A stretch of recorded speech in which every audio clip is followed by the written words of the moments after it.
নমস্কার বন্ধুরা, আজকে সয়াবিন দিয়ে একটা নিরামিষ রেসিপি বানাবো। আশা করি আপনাদেরও ভীষণ ভালো লাগবে। চলুন তাহলে রেসিপিটা দেখে নেওয়া যাক। আশা করি ভীষণ ভালো লাগবে। আর এই রেসিপিটা ভাত, রুটি, লুচি, পোলাও সব কিছুর সঙ্গে খেতে পারবেন, খেতেও অসাধারণ হয়। তো প্রথমেই দেখুন এখানে আমি 1.5 কাপ সয়াবিন নিয়েছি। সয়াবিনটাকে একটু সিদ্ধ করে নিতে হবে। তো একটা কড়াইতে আমি দিয়েছি একটু জলটা গরম হতে শুরু করে দিয়েছে। তারপরে দিয়েছি একটু লবণ, আর তারপরে দিয়ে দিয়েছি সয়াবিনগুলোকে 2 মিনিট এইভাবে একটু সিদ্ধ করে নিতে হবে। তাহলে সয়াবিনের যে একটা কাঁচা গন্ধ থাকে সেই গন্ধটা কিন্তু থাকবে না, আর খেতেও দারুণ হবে। আর সয়াবিনগুলো দেখুন ফুলে ডবল হয়ে যাবে। তো এখানে 2 মিনিট হয়ে গিয়েছে, তো আমি গ্যাসের ফ্লেমটা অফ করে দিয়েছি। এখন এই সয়াবিনগুলোকে তুলে নিতে হবে, তুলে ঠান্ডা জলে রেখে দিতে হবে। আর এদিকে আমি একটা মশলা বানিয়ে নেব। নিয়েছি 1 ইঞ্চি আদা, আর নিয়েছি 2টো কাঁচা লঙ্কা। অল্প করে একটু জল দিয়ে একদম মিহি করে পেস্ট করে নিতে হবে। তো দেখুন বন্ধুরা, এখানে আমি মশলাটা বেটে নিয়েছি। তো এখানে ঝালের পরিমাণটা আপনারা বাড়িয়ে কমিয়ে নিতে পারেন। এদিকে আমি সয়াবিনটাকে নিয়ে নিয়েছি। এখন এই সয়াবিনটাকে জল থেকে এইভাবে চেপে চেপে তুলে নিতে হবে। তো এইভাবে একবার সয়াবিন রান্না করে খেয়ে দেখবেন, একবার খেলে বারবার খেতে হবে, এতটা ভালো হয় খেতে। খুবই সাধারণ রেসিপি, তবে খেতে অসাধারণ হয়। দেখুন খুব ভালো করে জল থেকে আমি সয়াবিনটাকে চেপে চেপে তুলে নিয়েছি।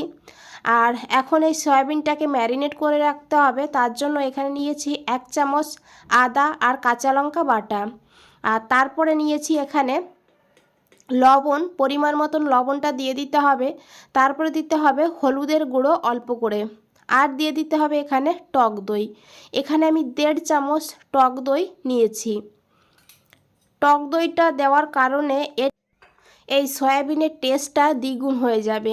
এখন খুব ভালো করে এইভাবে মেখে নিতে হবে, আর তারপরে 10 মিনিটের জন্য এইভাবে রেস্টে রেখে দিতে হবে। এদিকে বন্ধুরা আমি একটা টমেটো নিয়েছি। টমেটো কিন্তু পুরোটা দেব না, দেখুন এখান থেকে আমি অর্ধেকটা নিয়ে নিয়েছি আর অর্ধেকটা রেখে দিয়েছি।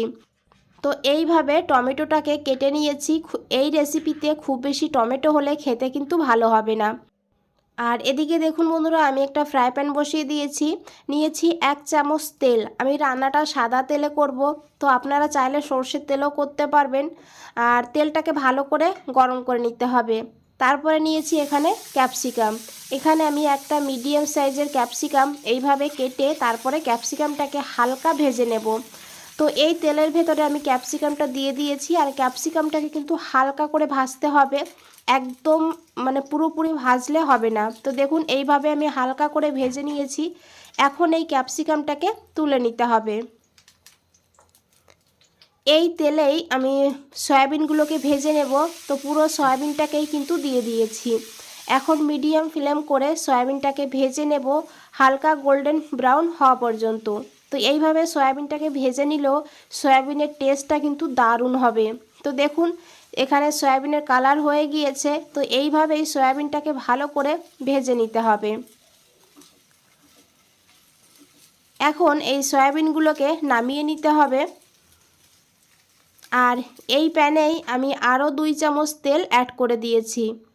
তারপরে দিয়েছি এখানে 1/2 চামচ গোটা জিরা, 2 টুকরো দারচিনি, 2টো ছোটো এলাচ নিয়েছি, আর নিয়েছি এখানে 4-5টা গোলমরিচ, আর নিয়েছি 2টো শুকনো লঙ্কা।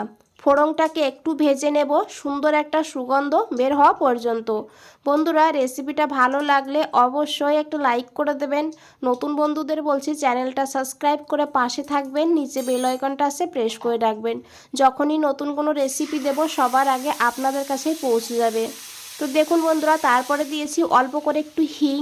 যেহেতু নিরামিষ সম্পূর্ণ, তাই অল্প করে একটু হিং দিলে ফ্লেভার খুব ভালো হবে।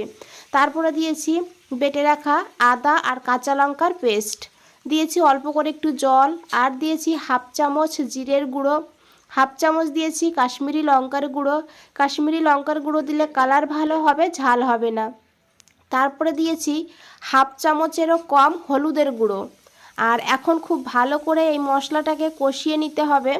তো দেখুন বন্ধুরা, যত সময় না তেল বের হচ্ছে তত সময় কিন্তু মশলাটাকে ভালো করে কষিয়ে নিতে হবে।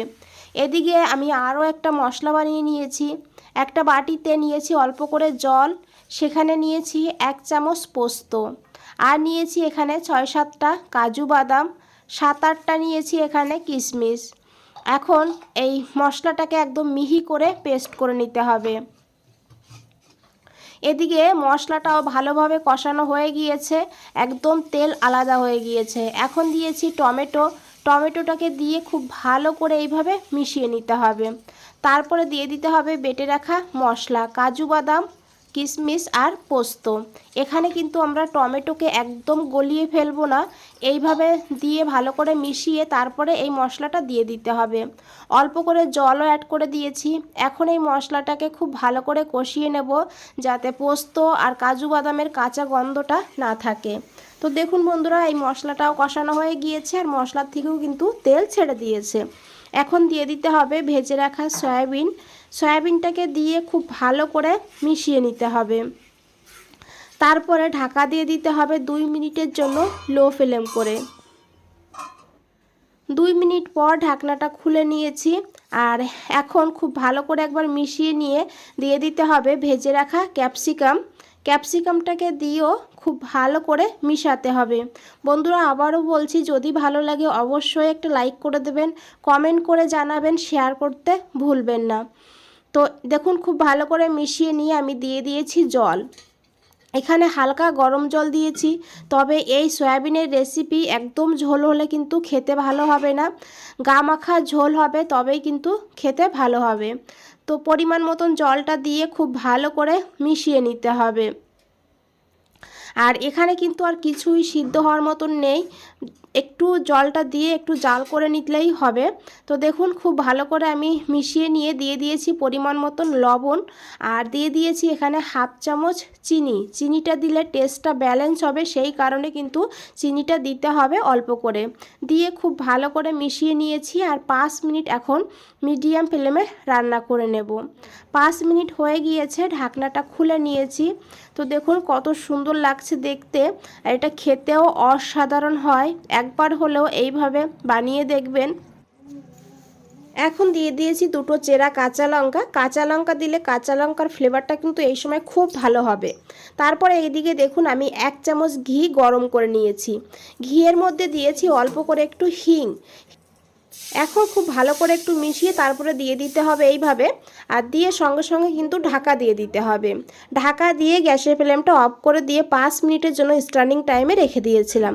5 মিনিট পর ফিরে এসেছি। আশা করি দেখে বুঝতেই পেরেছেন কতটা লোভনীয় লাগছে। তো বন্ধুরা যদি রেসিপিটা ভালো লাগে অবশ্যই একটা লাইক করে দেবেন। বন্ধুরা আজ তাহলে এই পর্যন্তই, ফিরে আসছি নতুন কোনো রেসিপি নিয়ে। ভালো থাকবেন, সুস্থ থাকবেন। আপনাদের সবাইকে অনেক অনেক ধন্যবাদ।